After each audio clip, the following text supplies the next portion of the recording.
քույրեր եւ եղբայրներ Քրիստոս եւ բարեբար ժողովուրդ։ Այսօր մեր Սուրբ Եկեղեցին ավետարանի միջոցով դարձյալ կենդանին հնչողություն է տալիս Աստծո խոսքին եւ մեզ տեղափոխում է Գալիլեայի Կանա քաղաք մի իրադարձության, որը հայտնի է Կանայի հարսանիքը իրադարձության։ Եվ ինչպես քիչ առաջ բնաբանից երևաց, այստեղից է սկսվում Հիսուսի առաջին նշանները։ Այսինքն առաջին նշանն էր իր բազմաթիվ նշանների մեջ, որով իր փառքը ցույց տվեց եւ աշակերտները հավատացին եւ կազմվեց համայնքը։ Բայց որքան էլ զարմանալի է Կանայի հարսանիքը մեզ այսօր պսակի մասին չէ որ խոսում է։ Կանայի հարսանիքը փոխաբերությունն է մարդ Աստված հարաբերության։ Այն դաշինքի, այն ուխտի, որ կնքվեց Աստծո եւ մարդկության միջև մեր Տեր Հիսուս Քրիստոսի Աստվածորդու միջոցով, որ Հիսուս Քրիստոս անձի մեջ դարձավ նաեւ մարդու որդի։ Այսինքն Հիսուս իր մեջ ամփոփեց կատարյալ աստվածությունը եւ մյուս կողմից կատարյալ մարդկությունը եւ հայտնվում է Կանայում։ Մինչ այդ Հիսուս հայտնվել էր հեթանոսներին,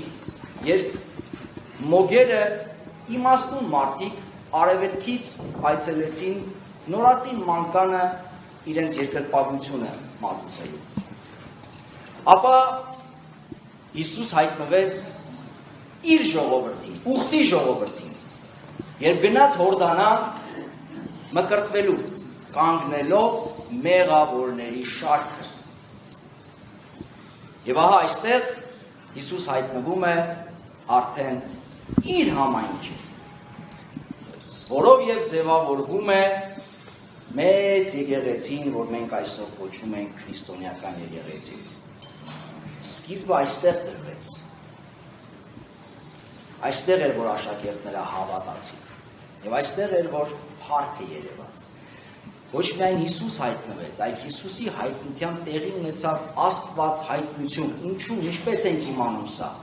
Ասում է երրորդ օրը, թե ինչից հետո չի ասում ավետարանիչը։ Մեզ հուշելով երրորդ օրվա խորհրդաբանությունը։ Երրորդ օրը 5 տակարանում Աստված հայտնության մասին է, ժամանակն է։ Ասում է Աստված երրորդ օրը հայտնվեց Սինայի լեռան վրա եւ իր ժողովրդին տվեց 10 բանյան, 10 պատվիրանները, ասել է թե մարդու կյանքի կենսակերպի ուխտը իրականացնելու, այդ ուխտին հավատարիմ մնալու ուղենիշը։ Ապա մենք կտեսնենք երրորդ օրվա խորհուրդը կապված պատմության, աստվածահայտնության, վճռական եւ հաղթական պահը, երբ Հիսուս երրորդ օրը հարություն առավ, որով եւ Աստված հայտնությունը երևաց մեզ։ Եվ ահա այդ Աստված հայտնության սկիզբը դրվում է Կանայում։ Ձեզ ասեմ, որ Հովհաննես ավետարանիչը երբեք հրաշք բառը չի օգտագործում։ Նա օգտագործում է նշան բառը, այս թարգմանության մեջ հրաշք էր գրած։ Նշան, որը ցույց է տալիս Աստծո փառքը։ Նշան, որը մեզ Աստված ճանաչողության է տանում։ Ոչ թե հրաշք,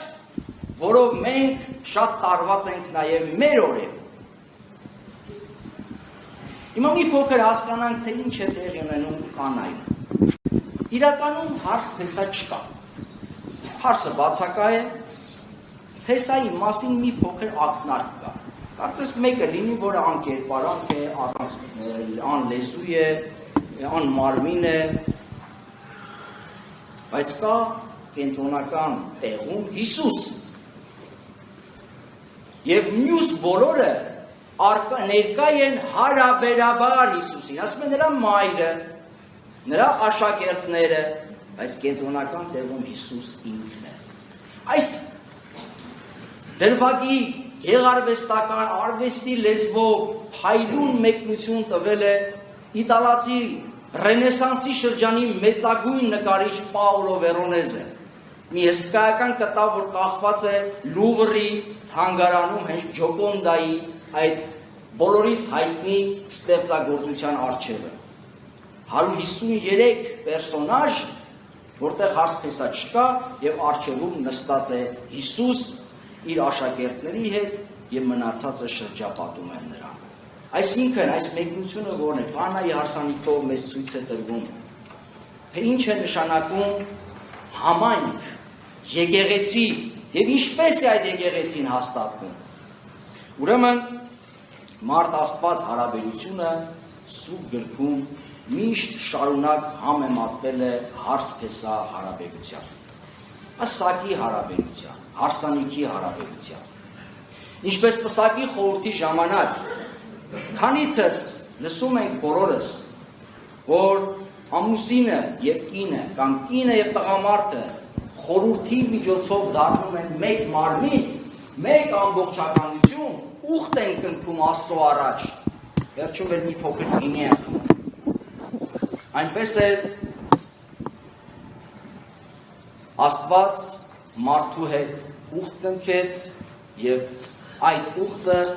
ճիշտ այդ նմանողությամբ դարձավ մեկ ամբողջական։ Այդ ուխտը շարունակվում է։ Քիչ հետո մենք բոլորս հաղորդություն ենք ստանալու, որով նաեւ ցույց ենք տալու մեր միությունը, մեր հաղորդությունը, Աստծուն, մեր Տիրոջը, որ մեր կյանքում ներկա է խորհրդի միջոցով, այս պահին հացի եւ գինու խորհրդաբանության միջոցով, եւ նաեւ մեկս մյուսին ենք հաղորդվելու, դառնալով մեկ անձ, մեկ մարմին, մեկ ամբողջականություն, ինչպես քիչ առաջ երգեցինք մենք, երբ ողջույն տվեցինք իրար։ Ինչ երգեցինք, դեռ ուշադրություն դարձրեք։ Եկեղեցին մեկ անձ եղավ, թշնամությունը հեռացավ, սերը հաստատվեց, Քրիստոս մեր մեջ երևաց, Աստված բազմեց այստեղ, բայց արդյոք այդպես է այսօր մեր կյանքը։ Եվ սատանան չարի այնքան խորամանկ է, որ հենց մեզ փորձում է պառակտել, մեր մեջ մտնել, բաժանել, հենց ծիսակատարության, արարողակատարության, գործիքով, ճանապարհով։ Ծեսը մեր աստվածաբանության եւ վարդապետության լավագույն լակմուսի թուղթն է, որտեղ ամեն ինչ արտահայտված է մեր հոգեվոր կյանքի եւ մեր հոգեվոր ընկալման մասին։ Այն արարողությունը, որը հաշտության մասին է, որը սիրո մասին է, որը հաղորդության մասին է, որը բաժնեկցության մասին է, որտեղ մենք հավաքվել ենք բաժնեկից լինելու, մեկս մյուսին, հաղորդվելու եւ մեր բարիքները իրար հետ կիսելու, բայց ահա չարը մտել է մեր մեջ մեզ բաժանելու։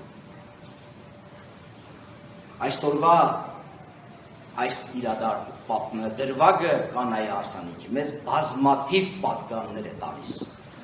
Հիմա քիչ-քիչ ես անդրադառնամ։ Ուրեմն այդ հարսանիքին Հիսուս հրավիրված էր։ Իսկ շատ կարևոր է, որ մենք մեր կյանքում հրավիրենք Հիսուսին, հրավեր ունենանք, որպեսզի հասկանանք մեր կյանքում ջուրը գինու վերածվում է թե ոչ, մեր կյանքում նշան կատարվում է թե ոչ։ Եվ հանկարծ հարսանիքի պահին մայրն է մոտենում Հիսուսին, ասում է գինի չունեն, գինին վերջացել է։ Հիսուս ինչ է պատասխանում մորը, ասում է ով կին, չի ասում մայր, ով կին, ինչ կա իմ և քո միջև, իմ շամը դեռ չի հասել։ Տեսեք, նախ Հիսուս ցույց է տալիս, որ իր որոշումները, իր գործունեությունը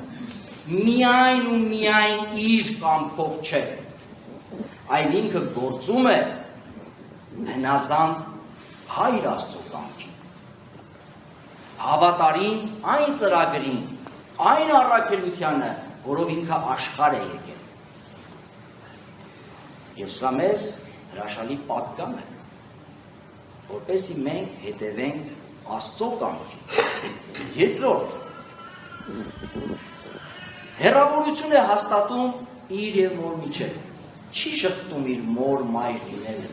պարզապես այստեղ ցույց է տալիս, որ իր մայրը պիտի գտնվի այնտեղ, որտեղ իր տեղն է, այս պահին ոչ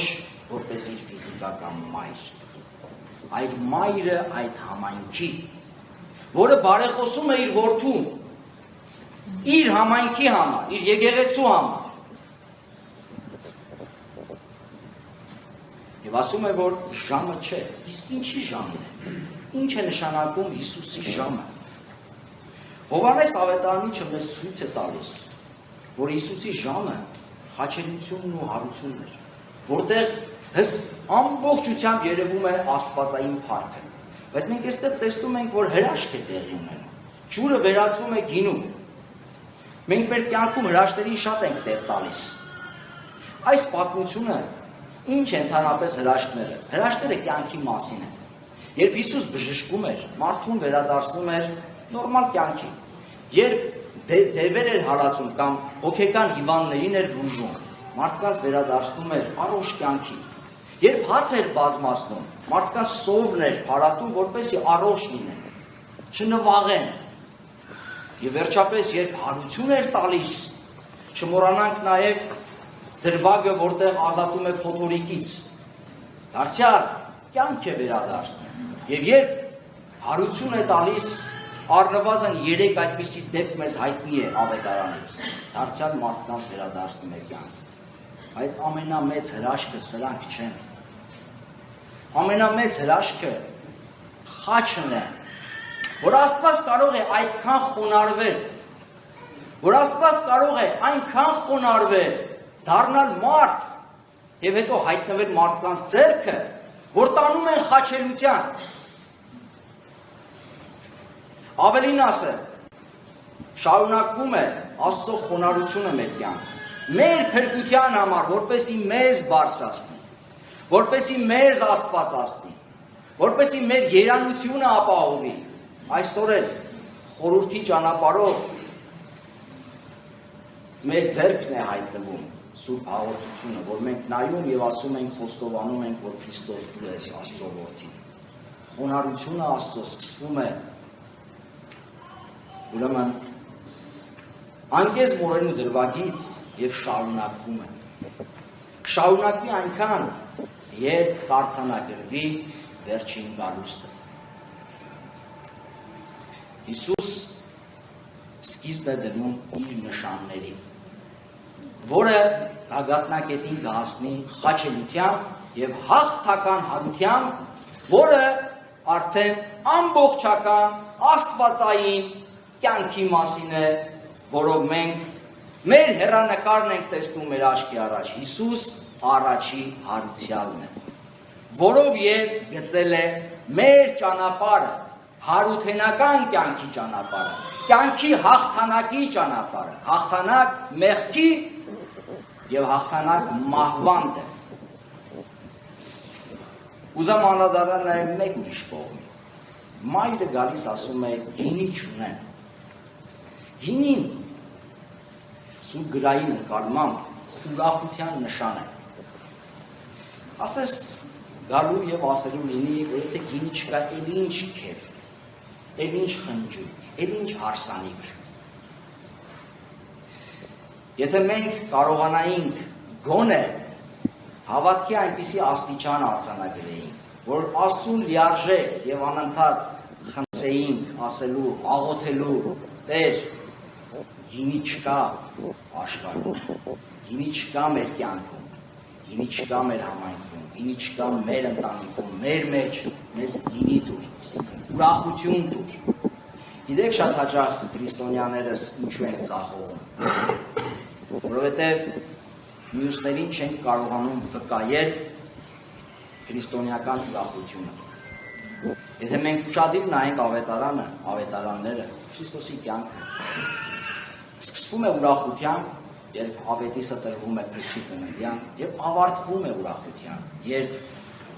Տիրոջը ճանապարհում են երկինք եւ ուրախությամբ վերադառնում են առաքյալները Երուսաղեմ։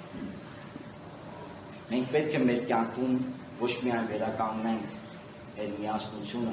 մեր սերը, մեր փոխադարձ հարգանքը, այլ նաև մեր կյանքում պիտի վերականգնենք ուրախությունը։ Այո, աշխարհում շատ փորձություններ կան, հալածանքներ կան, գայթակղություններ կան, շատ վատ երևույթներ կան, որոնք մեր ուրախությանը ուղղակի սպառնում են, բայց Հիսուս մեզ ասում է.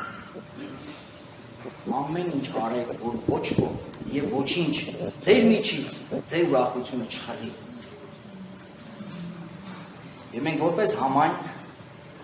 որպես հավատացյալների ժողով, մեկս մյուսին որպես քույր եղբայր, որովհետեւ կանգնում եւ արտասանում ենք հայր մեր, խոստովանելով, երբ նա որը մեզ հայր, հետևապես այստեղ մեկս մյուսի ճանաչելով որպես քույր եղբայր։ Փորձենք ապրել սիրով, փորձենք ապրել խաղաղությամբ, հաշտվենք մեկս մյուսի հետ, զորակցենք մեկս մյուսի, որովհետև հաշտության, խաղաղության, մեկս մյուսի բաժնեկցության մեջ է, որ մեր կյանքը կծաղկի, որ մեր կյանքը իսկապես կերևա, որ մեր կյանքը իսկապես մեզ ուրախություն կպատճառի։ Ես ուզում եմ իմ անկեղծ խորին շնորհակալությունը հայտնել բոլորին, մեր սիրելի հոգևորականած դասին, մեր սիրելի երգչախմբին, մեր սիրելի հավատացյալներին, որ այսօր այստեղ եք, բոլոր մեզ լսողներին եւ բոլոր աջակիցներին, Աստված թող մեր կյանքից